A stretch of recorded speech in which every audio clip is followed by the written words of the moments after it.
আসসালামু আলাইকুম প্রিয় দর্শক মণ্ডলী, এফএমআর টেকনিক্যাল টিপস অ্যান্ড ট্রিক্সে আপনাদের জানাই শুভ স্বাগতম। Subscribe to my channel. Also press this bell icon. আসসালামু আলাইকুম। হ্যাঁ প্রিয় দর্শক মণ্ডলী, আজকে আপনাদের মাঝে আবারও এমন গ্রুপ সম্পর্কে নিয়ে এসেছি, আরেকটি বিশেষ সম্পর্কে যেটা আপনারা হয়তোবা কেউ জানেন অথবা কেউ জানেন না।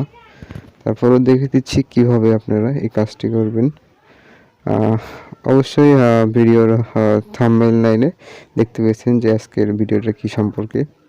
তো আমরা প্রথমে চলে যাব ইমোতে।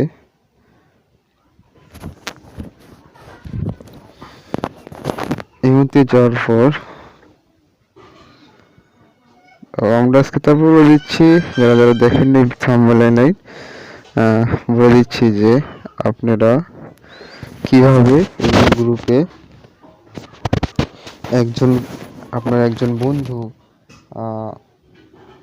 কোন গ্রুপে আছে না আছে কিভাবে দেখবেন, কিভাবে জানবেন, সেই বিষয় সম্পর্কে আপনাদের আজকে জানাবো।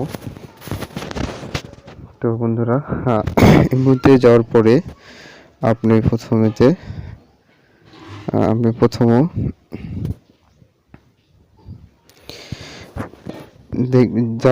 যাকে ফলো করে যাবেন, যাকে ফলো করে যাবেন তার আইডির ভিতরে যাবেন। তার আইডিতে যাওয়ার পরে আপনি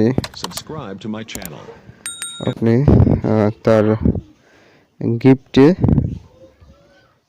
চাপ দেবেন। গিফটে চাপ দেওয়ার পরে দেখুন এখানে কিন্তু গিফট লেখা আছে, সেন্ড গিফট লেখা আছে, কিন্তু আপনি কিভাবে ওনাকে ফলো করে যাবেন সেটা বুঝাচ্ছি। আপনি যে কোনো একটা গিফটের উপর একটা প্রেস করবো। দেখেন এই যে সেন্ড গিফট, তার নিচে লেখা আছে গো ভয়েস রুম। তো আমরা যাব গো ভয়েস রুমে। তো দেখেন আমি আমার ফ্রেন্ডকে দেখতে পাচ্ছি, ইনি এই গ্রুপে পড়ে আছে। ঠিক আছে,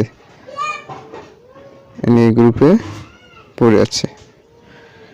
তো আশা করি বিষয়টা বুঝতে পারছেন। এভাবে আপনারা ইচ্ছা করলে যে কাউকে হোক, ফ্রেন্ড থাকুক বা না থাকুক, যে কাউকে হোক, আপনি এভাবে আপনার প্রিয় বন্ধুকে অথবা গার্লফ্রেন্ডকে কোনো কিছু না জানিয়েই, কোনো কিছু ফ্রেন্ড রিকোয়েস্ট না পাঠিয়েই, অথবা আপনার গ্রুপে একজন ছিল, সে এখানে আর সময় দিচ্ছে না, তার ওখানে দিতে পারবেন। কোনো কিছু সময় ফ্রেন্ড না পাঠাই এভাবে যেতে পারবেন। তো আমার আজকের ভিডিও এই পর্যন্তই। তো আমার ভিডিওটা যদি আপনাদের শিক্ষণীয় হয়ে থাকে তাহলে অবশ্যই একটি লাইক, একটি কমেন্ট ও শেয়ার করবেন প্লিজ। আর যদি আমার গ্রুপে নতুন ভিউয়ার্স হয়ে থাকেন তাহলে আমার চ্যানেলে যদি নতুন ভিউয়ার্স হয়ে থাকেন তাহলে একটা অবশ্যই সাবস্ক্রাইব করে নেবেন আর বেল আইকনটি অবশ্যই চাপ দেবেন। ধন্যবাদ বন্ধুরা।